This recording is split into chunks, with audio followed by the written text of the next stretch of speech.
Baby girl, you fine. You fine.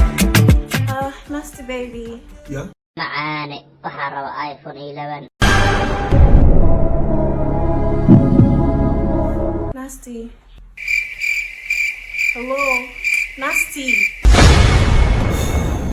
saaxiibka waa baarnay markaa baarnay waxaan ogaanay ninka odayga inuu waxa u maqlin uu dhagool yahay. Okay. Nasty. waxaan ku dhahay waxaan rabaa iPhone 11. hey markana camoolata boog ku faansiin. waxaan ku dhahay waxaan rabaa iPhone 11. If you buy this, and she said you know that you want, I can go.